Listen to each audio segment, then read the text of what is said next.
여러분 안녕하십니까? 나눔과 배려를 실천하는 복지TV 전북방송이 12월 24일 화요일에 보내드리는 이슈 브리핑 전북입니다. 새로 임명되는 마은혁 헌법재판관 후보자는 헌법재판이 국가와 사회에 미치는 영향력을 항상 고려하며 임무를 수행하겠다고 밝혔습니다. 마은혁 후보자는 어제 국회에서 열린 인사청문회에서 임무를 수행하는 과정에서 인간에 대한 따뜻한 시선과 소수자, 사회적 약자의 목소리를 외면하지 않겠다고 말했습니다. 또 균형 있는 시각과 공정한 태도로 업무를 수행하고 신속한 재판을 할 수 있도록 노력하겠다고 강조했습니다. 음주운전 교통사고가 매일 전국에서 약 42건 발생하고 있는데 12월에 요일별로는 목요일과 금요일에 연령별로는 30대가 가장 많은 것으로 나타났습니다.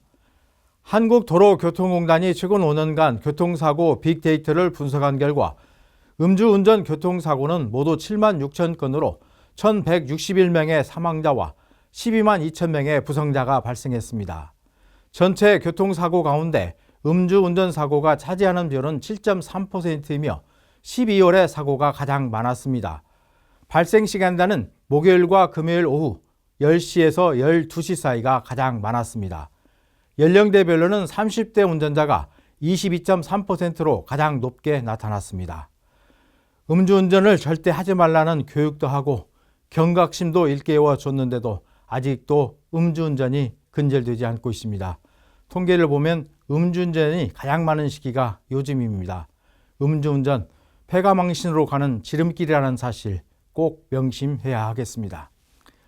전북자치도는 누구나 신속하고 적절한 응급의료 서비스를 제공받을 수 있도록 내년 1월부터 전북형 응급환자 이송체계를 본격 시행합니다. 전북형 응급환자 이송체계는 119 구급 스마트 시스템을 기반으로 구급대원이 다수의 의료기관에 환자 정보를 제공하고 실시간 수용 여부를 응답받는 것을 기본으로 하고 있습니다. 신고를 접수한 구급대원이 병원마다 전화해 환자 수용 여부를 문의했던 것과는 달리 단말기에 환자 정보를 입력하고 응답받는 방식이어서 빠르게 환자 이송이 가능한 병원을 선정할 수 있습니다. 전북 도민의 절반 이상은 부부가 집안일을 공평하게 나눠서 해야 한다고 생각하는 것으로 나타났습니다. 전북자치도가 2만 1,000여 명을 대상으로 조사한 결과에 따르면 가사 분담은 부부가 공평하게 분담해야 한다는 의견이 52.6%로 나타났습니다. 반면 실제로는 부인이 주로 하고 남편도 분담한다는 의견이 55.1%로 가장 많았습니다. 또 부인이 전적으로 책임진다가 24.5%, 공평하게 분담한다가 16.9% 순으로 인식의 변화가 현실에 반영되지는 않는 것으로 조사됐습니다. 아직도 가부장적 사고 때문인지 몸 따로 생각 따로인 것 같습니다. 전국공무원노동조합 전북교육청 지부는 어제 기자회견을 열고 최근 한 행정실 직원이 극단적인 선택을 한 사건의 근본 원인은 과중한 업무 때문이라고 주장했습니다.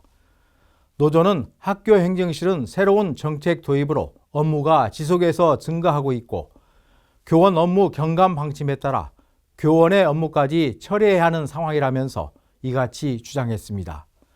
노조는 특히 행정실 직원이 2명뿐인 소규모 학교는 상황이 더욱 심각하다며 전북교육청은 행정실 업무 경감 대책을 마련하고 행정실 직원을 최소 3명 이상으로 확대해야 한다고 요구했습니다. 고창군의 반도체 소재와 전기, 전자부품 기업이 잇따라 투자를 약속했습니다. 에너지 저장장치 소재 기업인 손오공 머티리얼즈는 고창 신활력 산업단지에 1,630억 원을 들여 전기차와 탄산 리튬 생산 시설을 짓기로 했습니다. 또 전력 반도체 소재를 생산하는 지택과 전기, 전자부품을 만드는 대경 AT도 신활력 산단에 사업장을 건립할 계획입니다. 이들 기업들의 투자로 지역 경제 활성화와 228명의 새로운 일자리도 생기게 됩니다. 정읍시가 공무상 적극 행정을 펼치는 공무원에 대한 보호제도를 마련했습니다. 개정안에 따르면 적극 행정으로 인해 발생한 징계 의결 요구나 고소고발, 민사상 책임 등과 관련해 변호사 선임 비용을 의무적으로 지원합니다. 특히 대상을 퇴직 공무원까지 확대해 재직 중 수반한 적극 행정으로 인해 퇴직 후 소송에 휘말리더라도 변호사의 도움을 받을 수 있도록 했습니다. 전주시가 도서관을 이용하기 어려운 장애인들을 위한 찾아가는 도서 대출 반납 서비스를 내년부터 전주 지역 12개 모든 시립도서관으로 확대 운영하기로 했습니다. 전주시는 도서관 방문이 어려운 장애인과 국가유공 상이자, 장기 요양 대상자에게 원하는 자료를 집까지 무료로 배달해주는 책나래 서비스를 기존 6개 도서관에서 내년부터 12개 모든 도서관으로 확대할 계획입니다. 도서자료 대출과 반납에 필요한 택배 비용은 국립장애인 도서관이 전액 지원합니다. 나눔과 배려를 실천하는 복지TV 전북방송이 12월 24일 화요일에 보내드린 이슈브리핑 전북입니다. 이 방송은 환자중심병원 전주 대자인병원, 물의 새로운 혁명을 이끄는 수소수 생성기 슈퍼바이오 지원으로 제작됐습니다.